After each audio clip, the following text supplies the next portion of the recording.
Si os parece, comienzo con la presentación. En primer lugar, muchísimas gracias por haberme invitado y por estar disponibles hasta ahora para conversar sobre un tema tan interesante como el que nos ocupa, ¿no? Se me había pedido reflexionar y comentar un poquito nuestra experiencia que tenemos desde España con el tema de mitos falsos sobre inmigración y salud, ¿no? En primer lugar, me presento. Soy el profesor Luis Andrés Jimeno Feliu. Soy profesor titular de Medicina Familiar y Comunitaria en la Universidad de Zaragoza, en España. Soy médico de familia del Centro de Salud San Pablo, en España también. Y, bueno, soy sobre todo representante de la Sociedad Española de Medicina de Familia en diferentes foros en relación con inmigración. Eh, en primer lugar, quería hacer una pequeña declaración de conflicto de interés, ¿no? Me parece importante contar con este aspecto y recordar que no recibo ningún pago o gratificación por parte de la industria farmacéutica, alimentaria, electromédica, tecnológica o cualquier otra relacionada con la sanidad. Como he dicho, tengo también otros conflictos de interés, no económicos, pero quizás sí ideológicos o formativos, como ser miembro de la Asociación Española de Medicina Familiar Comunitaria. En concreto, formo parte de tres grupos de trabajo: el grupo de inequidades en salud y salud internacional, que es en el que más directamente trabajo en temas de inmigración, pero también soy miembro del programa de actividades comunitarias de atención primaria y del grupo de ecografía. Tengo un especial interés investigador en inmigración, en determinantes sociales, en multimorbilidad y en medicina tropical. También viví y trabajé durante 3 años en la República Democrática del Congo y eso también a veces puede provocar mis conflictos de interés. Soy defensor de una sanidad pública universal de calidad que intentamos conseguir en España y probablemente en muchos otros países de los que nos escuchan. Y como he dicho, soy médico de un centro de salud concreto, de una zona eh, del centro de mi ciudad donde hay una amplia población inmigrante. Siempre me gusta comenzar con esta pequeña viñeta de Quino, el dibujante de Mafalda, que dibujaba el viejo Sócrates. Realmente Sócrates no falleció así, pero siempre me quedo con esta viñeta, ¿no? Eh, de dudar de lo que sabemos. Me he esforzado en revisar todo lo que vamos a comentar hoy, buscar bibliografía, pero por supuesto que habrá otros enfoques distintos al que yo voy a presentar hoy, o otras experiencias diferentes.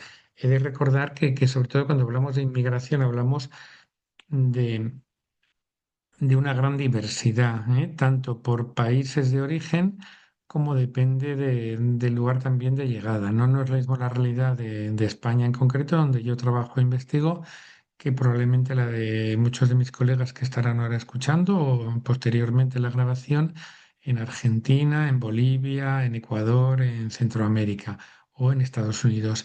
Yo voy a intentar presentar una serie de reflexiones y de datos que tenemos, sobre todo en España o en algún otro país de Europa, pero ojalá luego en el debate o posteriormente salgan reflexiones sobre las investigaciones o las realidades que comparten otros colegas.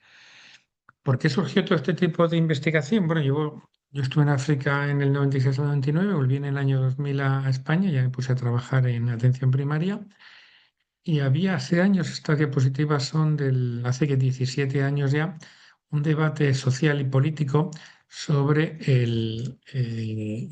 la población inmigrante, ¿no? En el país, ¿no? Aquí, por ejemplo, habiendo unas elecciones que hubo en España, un ministro de un determinado partido político pues decía que, bueno, como ven, que la población inmigrante usaba mucho el sistema sanitario. Este era un ministro concretamente de Agricultura. También en la prensa salía como en Canarias, según las autoridades sanitarias, habían detectado muchísimos casos de SIDA, sífilis en población migrante. Otra prensa de aquella época, hablamos del 2008, los inmigrantes latinos utilizaban en exceso los servicios de urgencia, decía aquella prensa. Una representante política decía que los inmigrantes abusaban de la sanidad y del padrón. El padrón es donde nos registramos las personas cuando vivimos en un municipio y es en aquel momento daba derecho a la sanidad gratuita, ¿no? Con estar empadronado ya tenías derecho a la sanidad universal y gratuita, pública como un derecho humano básico que teníamos en España en aquel momento, en el 2008. Incluso ya se dio el caso en el 2012, donde esta persona, una ministra de Sanidad, comenzó a decir que los inmigrantes defraudaban el sistema sanitario y, de hecho, en el año 2012, en abril, el gobierno de España acabó con la sanidad universal de la que gozábamos hasta ese momento y expulsó del sistema sanitario a 1 millón de personas, ¿no? Alegando que hacían turismo sanitario, y desde aquel momento ya no hemos recuperado la sanidad universal, aunque ha habido una reforma en el año 2018 que la recuperamos parcialmente, ¿no? Pero hasta el año 2012 España tenía un sistema que simplemente con estar empadronado, independientemente de tu situación legal o irregular en el país, tenían derecho a la atención sanitaria. Por tanto, voy a resumir mi ponencia en estos 3 puntos. Un poquito algún mito sobre salud de la población migrante, porque creo que también es relevante. Luego reflexionaremos sobre el uso del sistema sanitario por la población migrante y finalmente diré unas líneas sobre qué repercusión tiene la exclusión sanitaria, ¿no? Ya no son mitos, son realidades.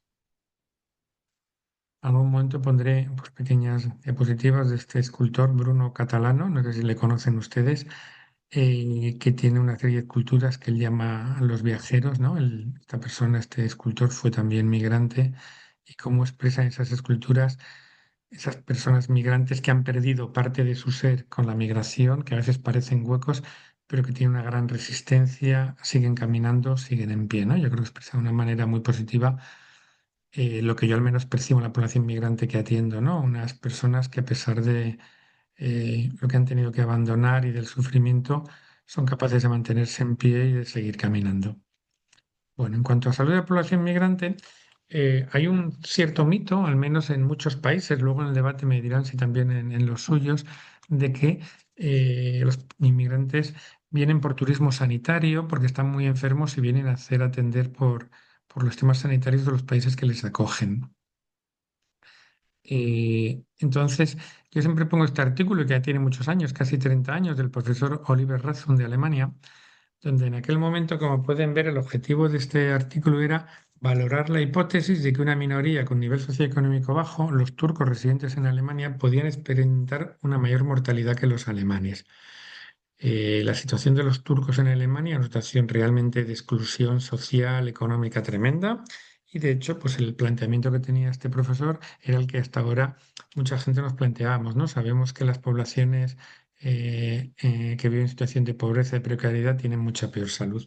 Y lanzó esto. Lo sorprendente, este artículo ya tiene 30 años, es que se estudió la mortalidad ajustada por 100.000 habitantes. A la izquierda ven hombres, a la derecha mujeres y abajo vemos mm, la línea continua con los puntos, la mortalidad de los turcos en Alemania, aquí en medio alemanes en Alemania y aquí arriba la de los turcos en Turquía.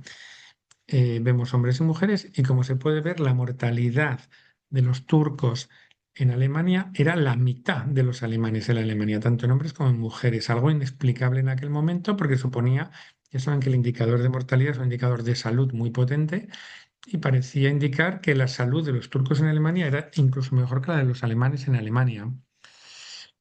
Unos años más tarde, el profesor Gopal Singh del gobierno norteamericano, del Ministerio de Sanidad, también publicó este artículo en relación a una cohorte que tienen de seguimiento de 300.000 personas que siguen durante años en Estados Unidos, de los cuales 30.000 han nacido fuera de Estados Unidos, y ya sabemos cómo viven los migrantes en Estados Unidos: peor nivel económico, de vivienda, precariedad laboral, menos seguros sanitarios, y entonces se plantean también pues su estado de salud.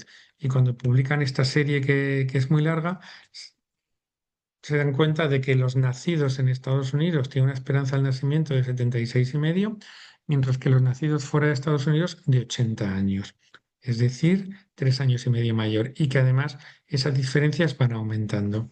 Además, como este estudio cuenta con una base de datos de 300.000 personas, nos sacan mortalidades ajustadas que pueden ver ustedes aquí, donde, como se puede ver, la mortalidad en hombres ajustada por todos los motivos es de 0,77, pero, por ejemplo, en motivos como enfermedades infecciosas es de 0,78, ese mito de que también vienen muy enfermos con muchas veces infecciosas, al menos no se revelan los datos de mortalidad, incluido VIH. En los datos del cáncer ahí lo tienen, 0,75. Unos poquitos que marco en azul sí que tiene una mortalidad superior, estómago, hígado, pero la inmensa mayoría, diabetes, enfermedades cardiovasculares, EPOC, neumonía, cirrosis, incluso el suicidio. el- la mortalidad es muchísimo menor y eso rompe con el mito que estamos comentando. Para acabar de resumir este tema, aquí podéis ver una revisión sistemática con un metaanálisis publicado hace poquito en el Lancet, donde revisando unos 100 estudios, lo que nos dicen es que la mortalidad de los inmigrantes es 0,7, es decir, un 70% menor que la que vemos en población autóctona, ajustando por edad, ¿eh? Porque ya sabemos que son un poquito más jóvenes, ¿no? Entonces, incluso en refugiados, 0,50 es la mortalidad ajustada respecto a la población de origen. Todos estos datos nos llevan a pensar que realmente no vienen tan enfermos, sino que vienen muy sanos. Todo esto intentamos trasladarlo a España, porque se hablaba en aquellos momentos de este tema, y lo que hicimos fue en nuestra región, en Aragón, que tenemos 1.300.000 personas, donde todo el mundo, en el año 2011, como pueden ver ustedes, que es cuando hicimos el estudio, tenían acceso al sistema sanitario en igualdad de condiciones, fuera regular o irregular. Lo que intentamos ver es también la mortalidad de estas personas. Y aquí sí que lo que diferenciamos por tiempo de estancia. Y podemos comprobar, como ven en la parte más izquierda, que independientemente del origen de los inmigrantes, su riesgo de mortalidad de los ratios era alrededor del 0,1, 0,15, es decir, una 90% menor mortalidad, lo cual es muy llamativo.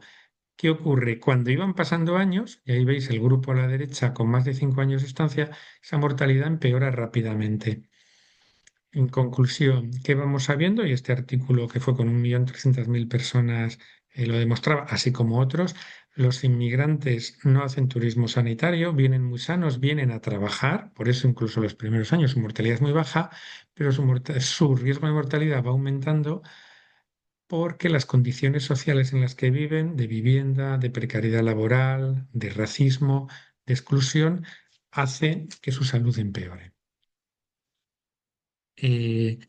Profundizar un poquito más, aparte del indicador de mortalidad, lo que hicimos fue acceder con datos anónimos de los pacientes, de estos 1.300.000 pacientes, a sus datos de enfermedades registradas en nuestros sistemas de historia clínica electrónica. Y como vimos también, encontramos datos que contradecían los mitos de que estaban muy enfermos. Aquí pueden ver, por ejemplo, en mujeres, en azul la prevalencia de determinadas enfermedades, hipertensión, dislipemia, dermatitis. En No, aquí verde los la tengo, prevalencia. entonces sí. Invierno. En, ¿Perdone? En verde la prevalencia de inmigrantes documentados, DM, y en morado la prevalencia en inmigrantes indocumentados. Como pueden ver, las enfermedades crónicas habituales son las mismas en inmigrantes indocumentados que en nativos, solo que en mucha menor cantidad. Como defendemos con nuestros estudios, para atender inmigrantes no hay que ser expertos en enfermedades infecciosas o en enfermedades tropicales, hay que ser expertos en medicina de familia y comunitaria, sabiendo que en población migrante vamos a encontrar esta población mucho más sana. Esto eran mujeres y aquí tienen hombres que nos salían los mismos datos. Por tanto, con todo esto tenemos claro que la población migrante tiene muy buenos niveles de salud, simplemente los empeoran con el tiempo de estancia. Ahora ya me quería centrar un poquito más en qué sabemos sobre los mitos de uso del sistema sanitario, porque al menos en España, como oían en la prensa de aquellos años, decían que los inmigrantes abusan del sistema sanitario, están saturando los sistemas sanitarios de los países de acogida y por eso hay que excluirlos de estos sistemas. Es más, por ejemplo, en aquella época, en las encuestas que hacía el gobierno a nivel estatal, decía que más de la mitad de la población pensaba que efectivamente los migrantes abusaban del sistema. ¿Qué hicimos para ello? Con la misma base de datos de 1.300.000 personas, vimos el uso global del sistema en función del tiempo de estancia, de dónde venían. Y pudimos ver que, fíjense, de una manera no ajustada, y analizamos todo el uso que habían hecho el sistema sanitario durante 2 años, vimos que de media a un médico de familia, los nativos, los autóctonos de España, acudía unas 7 veces frente a 3,7 de los inmigrantes, a la enfermera de atención primaria 3,3 frente a 0,8, a los sistemas de atención primaria de urgencias 2,3, atención especializada 2,7 frente a 1,3 y a los ingresos hospitalarios, los planeados, los programados que llamamos en España 3,8 frente a 1,3 y los vía urgente 4,7 frente a 2,7, en este caso por 100 habitantes. Finalmente nos llamó la atención que incluso el costo de los medicamentos que paga el sistema público, paga el gobierno a cada paciente, los españoles de media gastaban 318 euros frente a 47. Eso no nos sorprendió. Estos eran datos no ajustados. Aquí es cuando ajustamos por edad y sexo y diferenciamos por tiempo de estancia. Y como pueden ver, uno es el uso medio de los españoles, ajustando por edad y por sexo. Y en todos estos diferentes variables, atención primaria, urgencias, ingresos hospitalarios, specialist cares, consultas externas de los hospitales y uso de farmacia, pueden comprobar que el uso es claramente inferior. Únicamente cuando llevan más de 5 años en España hacen un pequeño mayor uso, un 10% más uso del esperado de urgencias. Con esto no nos quedamos tranquilos y lo que decidimos, como ya sabíamos que además eran más sanos, ver si ajustábamos también por morbilidad y ajustamos por ACGs, esa diferencia se mantenía. Y pudimos comprobar que, salvo en el uso de urgencias, que ven que es un poquito mayor, en el uso de atención primaria y de atención hospitalaria y de farmacia, incluso ajustando por edad, sexo y morbilidad, el uso es menor. Es decir, jamás podemos decir que abusen del sistema sanitario, sino que en general están haciendo un uso del sistema sanitario mucho menor del que les correspondería. Seguíamos teniendo la duda en aquellos años de qué pasaba con la población irregular, porque los datos que les he presentado eran migrantes en global. Logramos identificar anónimamente qué inmigrantes habían obtenido el acceso al sistema sanitario, aun siendo población irregular en España, es decir, no tenían permiso de residencia. Y encontramos estos datos que pueden ver donde, por ejemplo, en visitas de atención primaria nos salían 7 en españoles frente a 4,4 en población regular inmigrante y únicamente 0,5 en población irregular. En atención hospitalaria también era muy llamativo, 1,8 de los migrantes en situación regular frente a 0,2 inmigrantes en situación irregular. En ingresos hospitalarios lo mismo, por 100 habitantes, 5,5 frente a 0,8. Urgencias hospitalarias lo mismo, 10 veces menos. Y el gasto de farmacia era tremendo porque era 370 en españoles, 77 en inmigrantes, 9 en inmigrantes en situación irregular. Estos eran los datos no ajustados, pero efectivamente es lo que estaba costando al sistema sanitario español los migrantes en situación irregular cuando fueron expulsados del sistema. Aquel millón de inmigrantes que en el año 2008 fueron expulsados acusándoles de saturar el sistema sanitario, realizar turismo sanitario y realizar fraude, ¿no? Entonces, estos datos demostraban claramente que todos esos motivos que se habían dado eran falsos. Aquí lo que hicimos fue ajustarlo, ¿eh? Como ven, ajustando lo único que sale un poquito mayor es el uso de urgencias, pero incluso cuando ajustamos por edad, sexo y morbilidad, su uso es muy, muy inferior, especialmente los inmigrantes en situación irregular. Este gráfico expresaba lo mismo y entonces con esto podemos concluir esta parte recordando que bajo condiciones teóricas de igualdad de accesibilidad alega el sistema sanitario, o sea, estamos en el año 2011, la población migrante en situación irregular hace un uso del sistema sanitario muy inferior al de la población autóctona e incluso inferior al de a la población migrante irregular. Estos datos no avalen en absoluto las tesis del turismo sanitario que muchas veces se mantienen. Además, bueno, ya lo sabíamos, pero decidimos realizar, porque en la búsqueda bibliográfica de nuestro artículo habíamos visto que eso ocurría en otros países, pero también decidimos realizar una revisión sistemática que viene aquí referenciada y que si hace falta luego enviaremos la presentación, donde también realizando una revisión sistemática vimos que los inmigrantes en general en todos los países que lo hemos medido hacen un uso menor del sistema sanitario de lo que se esperaría por su edad. Y siempre me llama la atención este artículo del profesor Leighton Kuhn de Washington, donde estudió también el uso del sistema sanitario en Estados Unidos, que como bien saben es diferente al de, por ejemplo, los países de Europa. Los países de Europa son sistemas sanitarios universales, públicos, algunos que se pagan directamente por impuestos, como el español, el inglés, el noruego, y otros que se pagan por cotizaciones sociales, de seguridad social, como el alemán o el francés, ¿no? Con tendencia a universalidad. En Estados Unidos se trata de seguros privados, muchas veces pagados por las empresas, y en Estados Unidos también ocurre que hay una opinión pública, determinadas personas que dicen que el sistema sanitario norteamericano funciona mal porque los inmigrantes que tienen determinados seguros privados están abusando de él y lo están hundiendo. Bueno, pues este artículo de la Revista Americana de Salud Pública, que ya tiene 15 años, del 2009, demostraba lo contrario, que realmente los inmigrantes usaban muy poco el sistema sanitario y mucho menos de lo que les correspondería. Eh, como pueden ver, al comienzo de la discusión, el profesor Q, yo siempre comento esta frase que a mí me impresionó, que dice, estos hallazgos sugieren que, contrariamente a los estereotipos, las primas de seguros pagadas por los inmigrantes pueden en realidad estar subsidiando cruzadamente los gastos médicos de aquellos nacidos en Estados Unidos.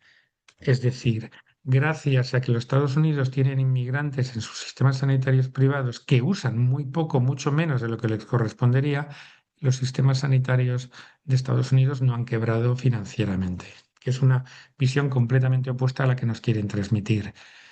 Recordar siempre que cuando aquella ministra española alegó el fraude del sistema sanitario por parte de los inmigrantes y expulsó a 1 millón de ellos, alegó un informe del Tribunal de Cuentas, que es un tribunal español que fiscaliza diferentes aspectos de cuentas, donde pueden ver informe de fiscalización de la gestión sanitaria. En realidad, cuando descargabas ese informe oficial, lo que hablaba era de lo siguiente, de que había una serie de personas que tenían obligación de pagar por sus países porque tenemos convenios y no habían realizado esos pagos. ¿Quiénes eran esos inmigrantes de turismo sanitario que alegaba la ministra? Como pueden ver, Reino Unido, había 90.000 pensionistas empadronados en España, pero sin embargo solo 50.000 habían hecho el trámite administrativo para que hubiera ese pago cruzado entre gobiernos, con lo cual había un déficit de 40.000. Alemania, Italia, Suiza. ¿Qué países eran los que no habían pagado a España la atención porque tenemos convenios bilaterales? Alemania con 25 millones, Noruega 24, Francia 16, es decir, era población extranjera de países ricos con los que es convenio. El problema no lo estaban provocando los inmigrantes en situación irregular, la mayoría pues de países de África, de Asia, en algunos casos de América, sino otro tipo. Pero en lugar de explicar esto a la opinión pública, se optó por criminalizar y acusar a unos inmigrantes que no tenían ninguna responsabilidad y expulsarlos del sistema sanitario. Resumiendo esta parte, claramente no podemos hablar de un sobreuso del sistema sanitario por parte de los inmigrantes. Hay un claro infrauso, incluso ajustando por edad, sexo y morbilidad, especialmente en aquella situación administrativa irregular, y eso nos hace preguntarnos a qué se debe, ¿no? En parte más sanos, ya sabemos que sí, pero no totalmente. Incluso esta parte de salud es muy interesante, por tanto, estudiar si es un tema solo genético, es un tema de estilos de vida, que a lo mejor van empeorando con el tiempo de estancia, pero también podría ser porque tengan dificultad a la accesibilidad. Probablemente se cumple la ley de cuidados inversos, que, no, que nos recuerda que los pacientes que más necesidades tienen a veces son los que menos las reciben, ¿no? Puede que haya una diferente cultura sanitaria de uso del sistema. Incluso puede ser que la población migrante use mejor el sistema sanitario, quizá debido a una menor medicalización. Entonces, mientras que en muchos países dedicamos con falsos mitos a criminalizar a los inmigrantes y acusarles de el mal funcionamiento de nuestros sistemas sanitarios, habría que preguntarnos qué podemos aprender de ellos, ¿no? Quizá muchas veces la población migrante está usando incluso mejor que los autóctonos el sistema y pensamos que por ahí habría mucha línea de investigación relevante que nos permitiría mejorar el sistema sanitario para todos, para españoles e inmigrantes.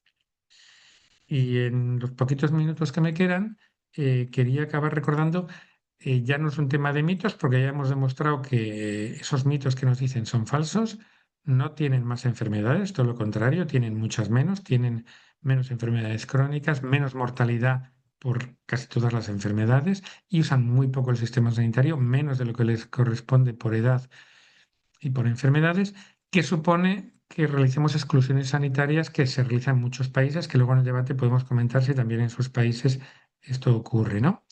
Eh, Aquí en España yo siempre pongo el ejemplo de Alfapan, que era un senegalés que hasta el año 2012 había tenido tarjeta sanitaria, se la quitaron porque estaba en situación irregular, estuvo enfermo, en el centro de salud lo atendieron, lo mandaron al hospital ante la sospecha de una tuberculosis y en el hospital se negaron a hacerle la radiografía pertinente, lo mandaron de alta a casa y falleció a los pocos días de tuberculosis en su casa, ¿no? Ese caso fue muy mediático, las organizaciones de derechos humanos lo denunciamos.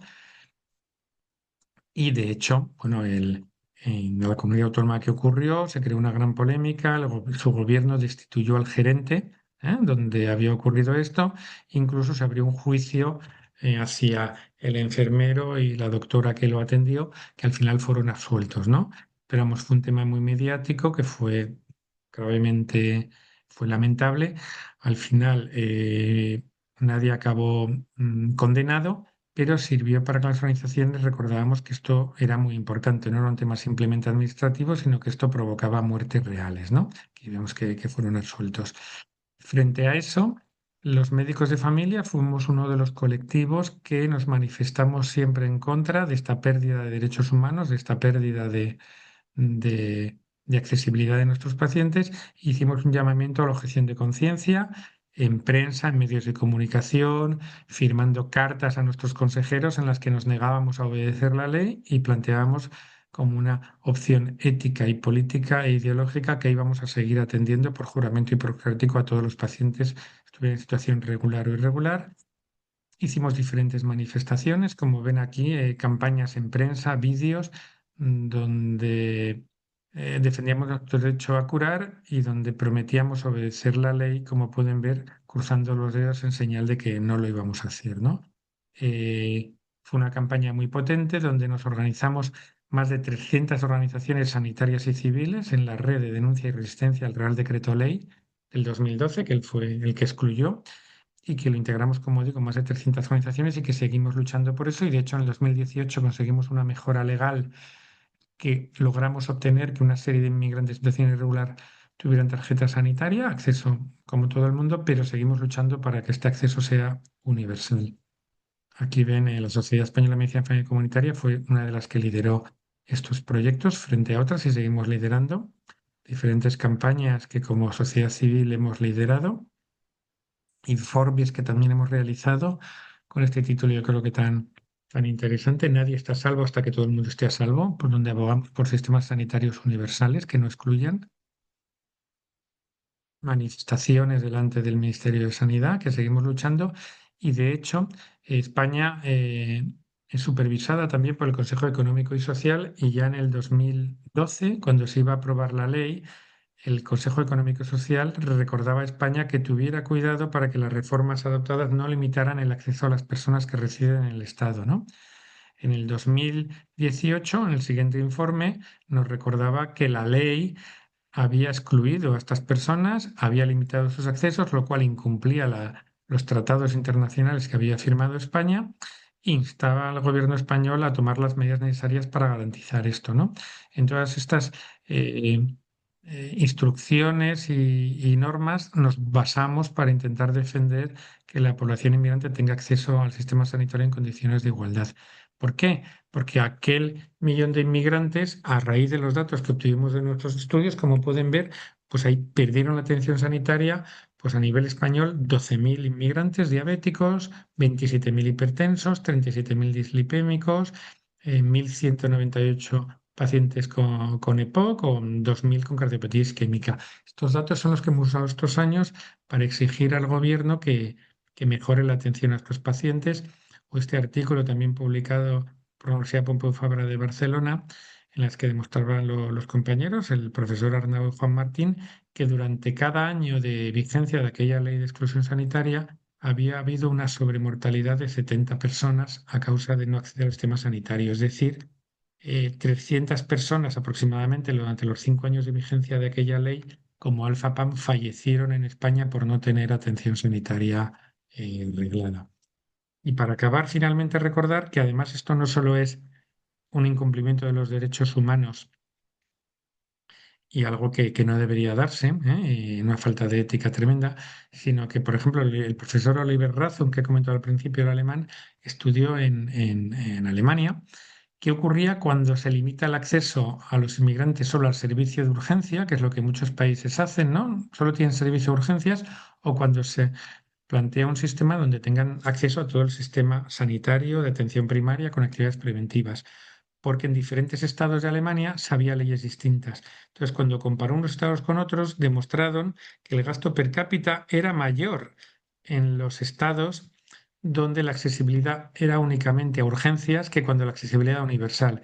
Es decir, no solo perjudicábamos a la salud de estas personas, sino que el coste global era mucho más caro porque, como suele pasar en casi todos los sistemas, el coste de urgencias es mucho más caro. En mi caso, yo perdí la atención de varios pacientes con diabetes que tipo 2 que simplemente con verles cada 6 meses, cada año, hacerles una hemoglobina glicada y tratarlos con metformina estaban estupendamente bien, pero a raíz de expulsarlos solo podían atenderles vía urgencias, es decir, cuando ya estaban en una cetoacidosis diabética, que lógicamente, aparte de peligroso, es infinitamente más caro, ¿no?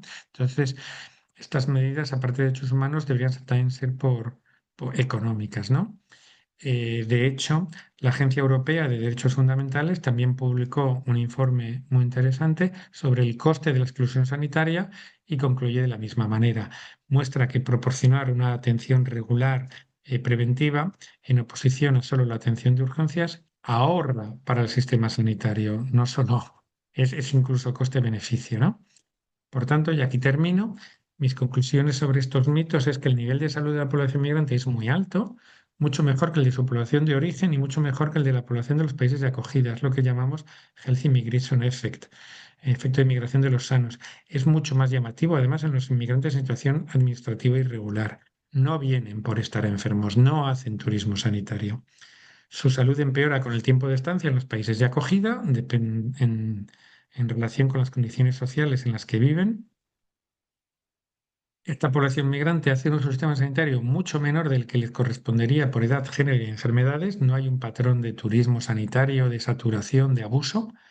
Hay un claro infrauso que debemos estudiar. Habrá cosas de las que aprender, como una mejor adecuación, y cosas en las que debemos mejorar, como si tienen problemas de accesibilidad.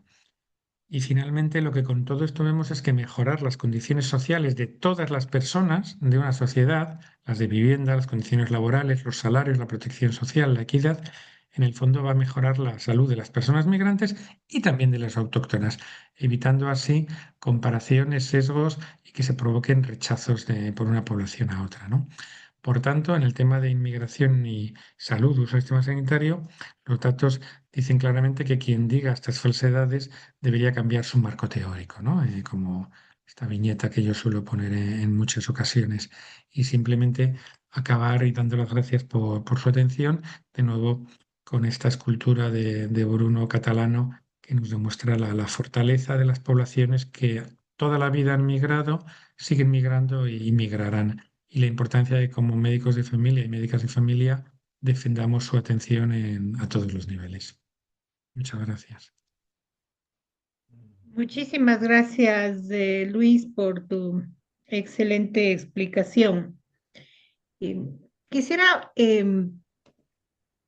pasar a una reflexión y hacerte una consulta. En España, pues es un país que tiene bastante migración de todos los lados, no solo de América Latina. Muchos de nosotros, por ejemplo, en Ecuador es el segundo país a donde emigran los ecuatorianos. El primero es Estados Unidos, segundo Ecuador y tercero es Italia, ¿no? Entonces, entiendo que España tiene de diferentes lugares y la duda es en el proceso de atención, tomando en cuenta la interculturalidad. Ajá. ¿Cómo esos protocolos? Sí, a ver, efectivamente, la variedad, la diversidad que hay en muchos países es tremenda, ¿no? Entonces, en España efectivamente recibimos población migrante. Actualmente el 20% de la población española, el 20%, ha nacido fuera de España, ¿eh? Tenemos ya unas eh, unos flujos importantes, como bien dices, de América Latina, pero también del norte de África subsahariana, del este de Europa y de Asia. Nosotros abogamos con las formaciones que realizamos aquí en España por desarrollar lo que llamamos competencias culturales, ¿de acuerdo? Y realizamos diferentes proyectos formativos dentro de la Sociedad Española de Medicina Familiar, que parten de la base de primero que cada profesional tiene que reconocer que tenemos una cultura propia, ¿no? Porque a veces invisibilizamos la cultura como que la cultura son los extraños, no, cada persona vivimos en una cultura. Tenemos que reconocerla y aceptarla y desde ahí abrirnos, sobre todo con las habilidades de comunicación, a comprender las culturas de otras personas. Hay tal variedad que no puedes hacer un patrón fijo, ¿no?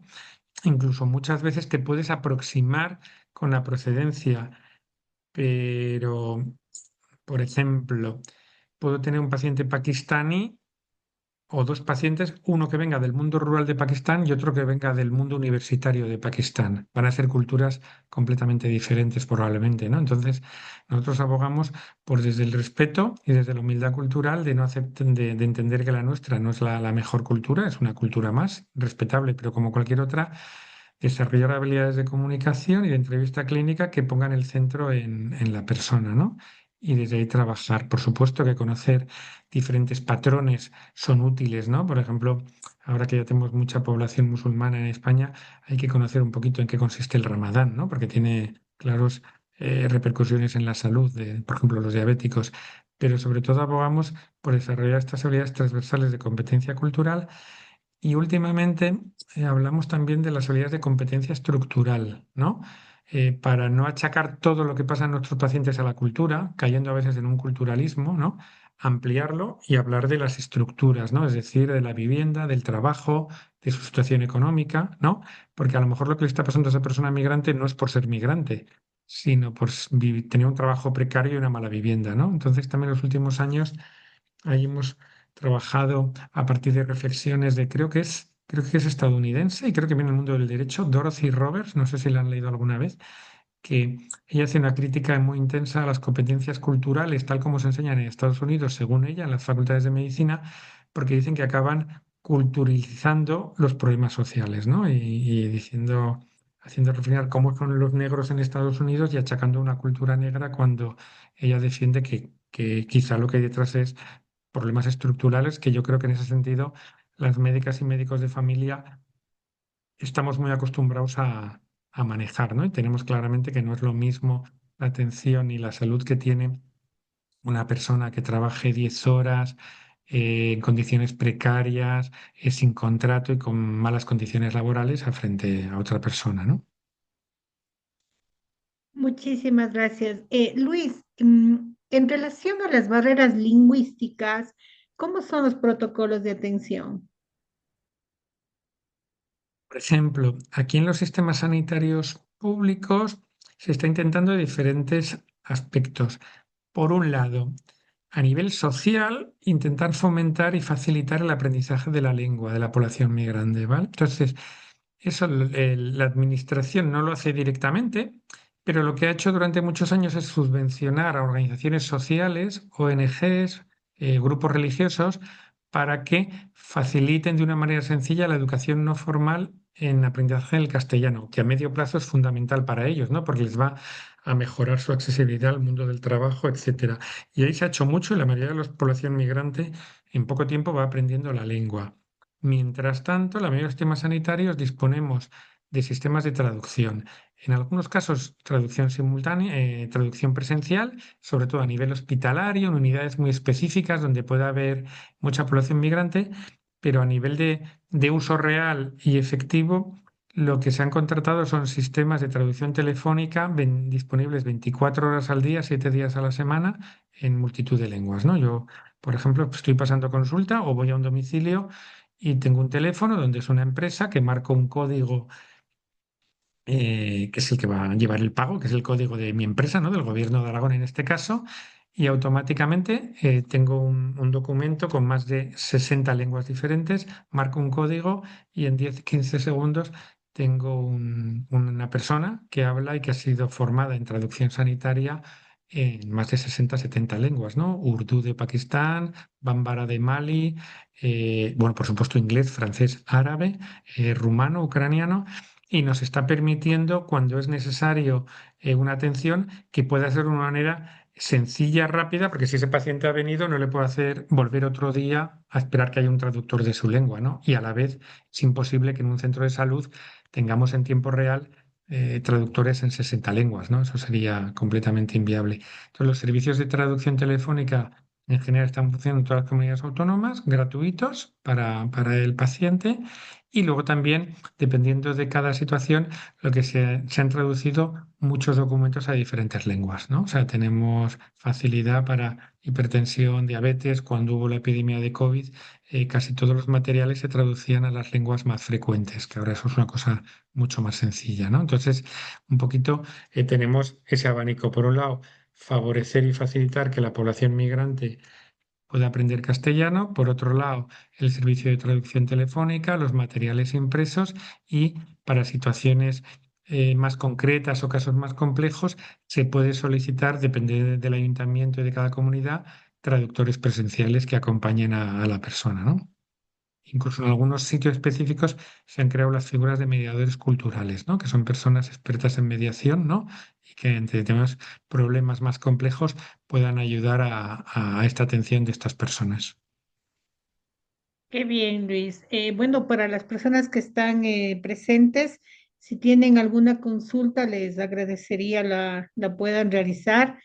Este, hasta que ustedes puedan hacer sus preguntas, pues yo quisiera un poco que nos pudieses hablar, Luis, sobre el protocolo de atención que tienen ustedes hacia los migrantes, porque hay un protocolo que tienen ustedes establecido. Se han desarrollado diferentes protocolos, ¿vale? Entonces, si incidimos lo que se llama el protocolo de acogida, o sea, lo que abogamos sobre todo es por normalizar la atención al inmigrante, ¿no? Durante un tiempo se querían crear unidades de inmigrantes, centros de inmigrantes, y desde la Sociedad Española de Medicina Familiar y Comunitaria siempre hemos dicho que a estas personas hay que atenderlas dentro del sistema sanitario público para evitar estigmas, ¿no? Y fundamentalmente, pero como hemos visto, sus problemas de salud son los mismos que los de la población española, solo que en un poquito menor grado. Dentro de eso sí que se han redactado y se manejan bastantes, lo que llamamos protocolos de acogida, sobre todo depende en la mayoría de diferentes comunidades, porque en España el sistema sanitario es público, pero la gestión directa la hace cada comunidad autónoma, ¿no? Digamos como cada estado en algunos países, ¿no? Que aquí se llaman comunidades autónomas.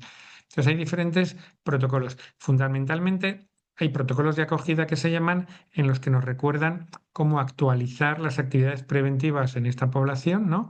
Actualizar tema de vacunas, actualizar los cribados, ¿no? Tanto los cribados más habituales que se realizan en España, el cribado de las citologías o Papa Nicolau, cáncer de mama, cribado de hipertensión, cribado de diabetes, ¿no? Que por si se han quedado, si no están actualizados. Y luego también hay un pequeño apartado de cribado de enfermedades infecciosas en aquellas situaciones en las que fuera relevante, ¿no? Fundamentalmente en las poblaciones de origen subsahariano, donde sí que hemos visto que la prevalencia de algunas enfermedades subclínicas, como pueden ser las hepatitis virales, son más frecuentes. Entonces, se anima en estos protocolos de acogida, realizarlo. Hay un cierto debate de cuándo y dónde hacerlo, ¿eh? Por ejemplo, hay sitios que los hacen en nada más que el paciente llega por primera vez al sistema sanitario realizarlo. Sin embargo, otras personas opinamos que lo ideal es hacerlo cuando el inmigrante se haya ubicado ya establemente de alguna manera, ¿no? Cuando tenga una cierta longitudinalidad con su médico o médica de familia, ¿no? Que a lo mejor no es tan importante hacerlo en frontera, porque si lo haces en frontera, a lo mejor todas esas actividades se quedan a mitad de hacer, ¿no? Porque muchas veces llegan a frontera, están en unos centros que se llaman de acogida, donde pueden estar 2, 3, 4 meses y luego ya se reparten por todo el territorio de España. Entonces, ahí sí que todavía no tenemos un consenso, porque muchos centros de acogida están haciendo protocolos de acogida y, por ejemplo, yo personalmente mi opinión es que es mejor hacerlo cuando ya esté ubicado en un sitio, ¿no? Porque si no, el paciente, el inmigrante tampoco va a entender por qué le estamos sacando sangre en cada sitio que va, le estamos pinchando en cada sitio que va, porque a veces la información se pierde, ¿no? Por ejemplo, con subsaharianos nos ocurre con frecuencia, ¿no? Que han llegado por el sur de España estuvieron en Canarias primero o en Andalucía, ahí les empiezan a hacer análisis, tal, tal, tal, pero a los 2 meses los trasladan, esa información sanitaria a veces se pierde, ¿no? Y cuando llega a Aragón, que yo estoy en el norte de España, vuelvo a comenzar, ¿no? Entonces llega un momento en que dicen, bueno, ¿por qué me sacan sangre en todas partes donde voy, ¿no? Si encima yo me siento bien. Entonces, básicamente es eso, hay debate sobre dónde y cuándo hacerlo, pero sí que estarían estos protocolos que lo que intentamos es eh, normalizar su atención sanitaria y asimilarla lo más posible en las medidas de sus características a la de la población española, ¿no? Y que eso como un pequeño matiz en algunos de estos temas, ¿no? Pero bueno, también puede haber con algunos temas de salud mental, ¿no? Las personas que vienen de situaciones de guerra o de conflictividad, ¿no? Por ejemplo, en España hemos recibido inmigrantes de Ucrania, ¿no? Con la guerra que tienen con Rusia o de Siria.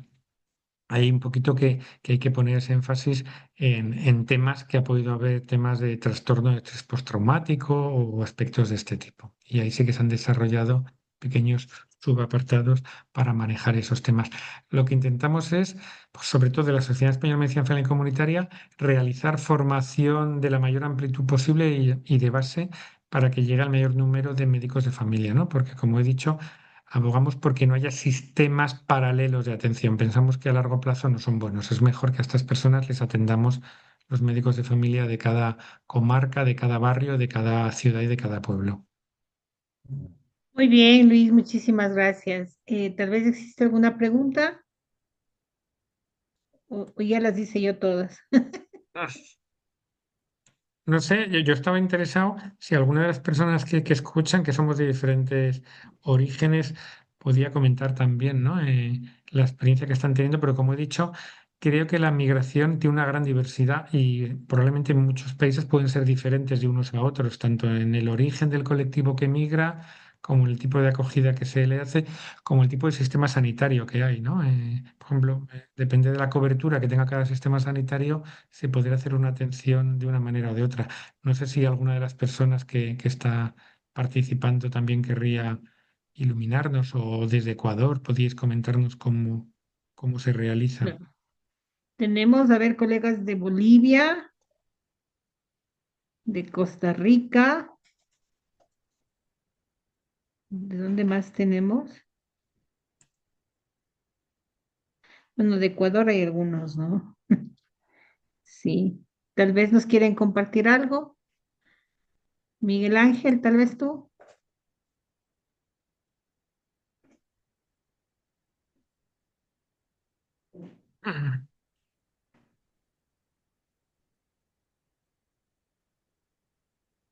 Mm, Bueno, también nos pueden escribir en el chat, ¿ah? A veces tenemos pánico escénico. Bueno, aquí aprendemos todos, ¿eh? Yo te he comentado cuando empecé a trabajar en este tema, yo era de la opinión, pensaba con mi mejor voluntad que efectivamente la población migrante tendría muchas enfermedades porque estaban en situación precaria, venían de países empobrecidos, en situaciones conflictivas, con viajes muy duros.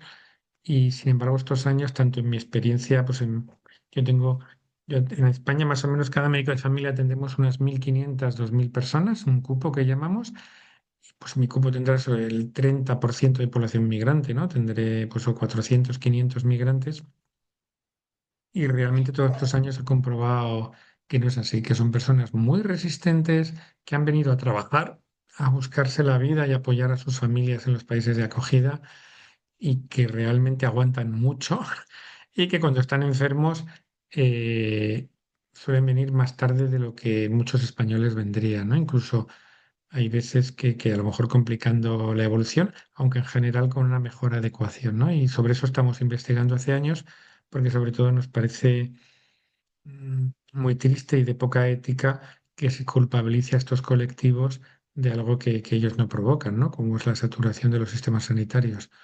Por ejemplo, yo recuerdo que en España el sistema sanitario es público y se financia vía impuestos, ¿no? Entonces, los impuestos, incluso un inmigrante en situación irregular, cuando compra, está pagando impuestos sobre el producto que ha comprado, ¿no? Entonces, está poniendo dinero en la hucha, ¿no? Y como he dicho, como la financiación que se recibe por estos inmigrantes, o sea, en España, una comunidad autónoma como Aragón, que tiene 1 millón de personas, pues recibe del gobierno central el dinero correspondiente a atender 1 millón de personas. y esa financiación se hace ajustando básicamente por la edad, ¿no? de esas personas. Se da más dinero por los más ancianos porque consumen más recursos sanitarios y un poquito menos por los jóvenes. Por lo llamativo es eso, que si realmente hay 100.000 inmigrantes en Aragón o 200.000, recibimos para su atención X cantidad de dinero cuando en realidad van a gastar mucho menos. ¿Eh? Yo le decía a mi gerente, a mi directora de mi distrito, que qué suerte que teníamos muchos migrantes en nuestra zona, porque gracias al dinero que recibíamos para atenderles y que ellos casi no usaban, podíamos estar atendiendo mejor al resto de la población, lo cual le provocaba una cierta extrañeza a mi gerente, porque ella siempre oía que los inmigrantes saturaban el sistema, ¿no? Y entonces la realidad es la contraria. Gracias, lo que decía el profesor Q de Estados Unidos, ¿no? Gracias a que los inmigrantes están dentro de los sistemas y con sus cotizaciones, con sus ingresos, hacen que estén mejor financiados porque lo consumen muy poco, ¿no? Yo creo que eso es un tema de abogacía de la salud que como profesionales tenemos que defender, ¿no? También depende de acá del sistema de financiación de cada sistema sanitario, que eso probablemente en América Latina y en Iberoamérica tenemos una gran diversidad y habría que analizarlo país por país. Ok, bueno, nos dicen un saludo desde Cabo San Lucas. Bueno, estamos desde algunas partes del mundo. Ujú.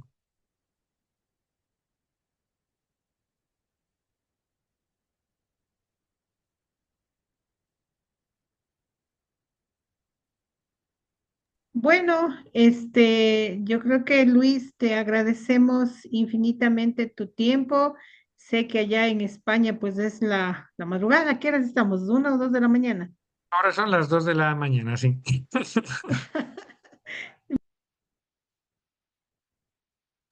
Muchísimas gracias por tu tiempo, por la desvelada, pues, y por compartir tus conocimientos con nosotros. Espero que no sea la última vez que compartimos esto, pues, y creo, espérate, tenemos un mensaje, espérate. Creo que alguien envió algún mensaje, ¿no? ¿No? Pero bueno, tendremos más oportunidades de seguir compartiendo. Muchísimas gracias a todos por su presencia. ¿Tienes algo que decirnos? Agradeceros a vosotros por la organización de estos conversatorios, creo que es muy importante y ojalá sirva para internamente desde CIMS pues organizar alguna tarea común, algún material común, algún curso común que pueda ayudarnos a todos a aprender de unos países a otros de cómo estamos realizando esta atención sanitaria a estas personas. Por mi parte, nada más y muchísimas gracias por vuestro trabajo y por vuestra atención y disculparme porque eso, había apuntado la entrada una hora más tarde, pero bueno, gracias por haber esperado y espero que haya sido No, interesante pues lo que os hemos muchísimas compartido. gracias.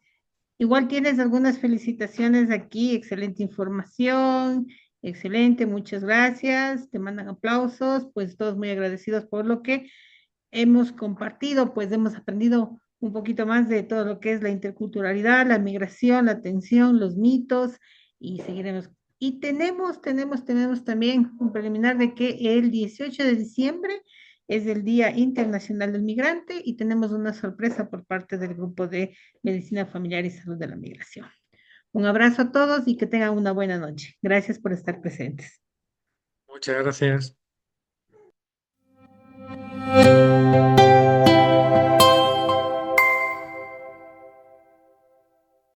Queridos y queridas médicos de familia de Iberoamérica, soy el doctor Federico Lescano, presidente de la Sociedad Paraguaya de Medicina Familiar.